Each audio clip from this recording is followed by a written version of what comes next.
Donc aujourd'hui on est avec Virginie de Virginena. Donc Virginie c'est une artiste professionnelle spécialisée dans le tatouage éphémère, le henné. Et aujourd'hui vous allez répondre à toutes nos questions concernant le henné. Donc pour un sujet de dossier de faculté. D'accord. Donc merci d'être là et de répondre à nos Avec questions. plaisir. Dans un premier temps, donc, qu'est-ce que le henné? Alors le henné, c'est une feuille. D'accord. C'est une feuille en fait qui pousse dans beaucoup d'endroits du monde, par exemple en Inde, en Afrique, et qui a des vertus colorantes. Au premier abord. Elle a des vertus colorantes, donc ça peut passer du orange foncé, orange clair, marron. Le henné c'est jamais noir, on en reparlera après. Oui. C'est une feuille en fait qu'on utilise vraiment dans le cadre esthétique aujourd'hui principalement. Voilà, c'est une feuille qu'on utilise depuis la nuit des temps pour s'embellir. D'accord. Quelles sont les origines du henné? Les origines du henné, alors elles sont assez vieilles. C'était utilisé à la fois par les Corinthiens, enfin, à la fois par les Romains, à la fois par l'Égypte. Enfin, je veux dire, c'est très très très ancien. Et c'est utilisé dans beaucoup d'endroits du monde. Donc l'Inde, le Maghreb, tout ça. C'est très ancien. C'est même, je dirais, pré-islamique, pré-biblique, pré-judaïque. Ok. C'est voilà. D'accord. Donc on va s'intéresser un peu en France et au Maghreb. Donc quelle est la place du henné dans la culture française, dans la culture maghrébine? En France et au Maghreb. Donc c'est bien, vous avez bien cerné la chose. En France, on a quand même une population qui a pas mal d'origine maghrébine, notamment due à son passé colonial, tout ça, l'Algérie.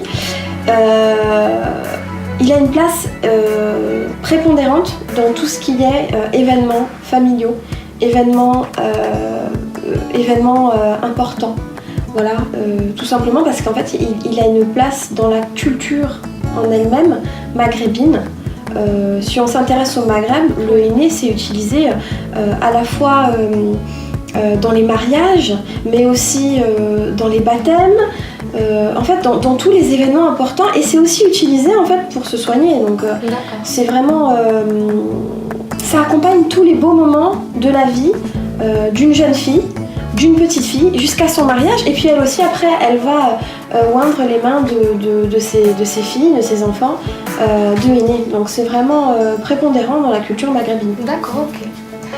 Donc maintenant vous allez nous parler un peu de vous, Virginie. Donc parlez-nous un peu de vous. Donc le henné, est-ce qu'il vous a été transmis? Si oui, comment? Est-ce qu'en France c'est plutôt une formation que vous avez suivie? Voilà, donc parlez-nous un peu de votre parcours. Alors, moi avant d'être artiste tatoueuse au henné, j'étais infographiste, d'accord. Donc j'ai suivi un cursus de dessinateur d'exécution en communication graphique, donc c'est de la reproduction pure et dure de motifs et de dessins. D'accord. J'adore ça. J'ai été un petit peu limitée dans mes choix professionnels de par mon parcours, de par ma vie. Et du coup, je me suis mise à tatouer mes copines. Mon entourage, et j'ai vu que ça fonctionnait très bien.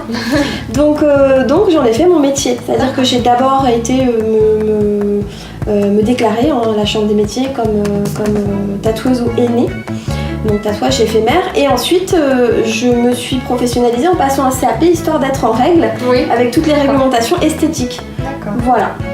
Donc depuis quand le pratiquez-vous, pour avoir une idée? Alors, moi, l'entreprise existe depuis 2014, donc ça fait 4 ans, qu'elle existe bientôt 5 ans.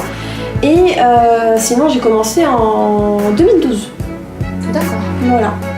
Donc on avait une question aussi, qui aujourd'hui se tatoue au henné, donc principalement? Alors aujourd'hui, j'ai une clientèle qui est très très différente de celle que j'avais il y a 5 ou 6 ans. D'accord. La mondialisation a fait que le henné n'est plus simplement un apparat ni culturel, ni religieux d'ailleurs. Et donc les clientes qui viennent à moi aujourd'hui, ce sont des clientes diverses. J'ai des clientes qui viennent pour respecter des rites effectivement culturels, pour leur mariage, pour leur baptême, comme j'expliquais tout à l'heure. Mais j'ai aussi énormément, donc dans le cadre de mariage mixte, de filles en fait qui veulent faire des tatouages au henné pour être belles.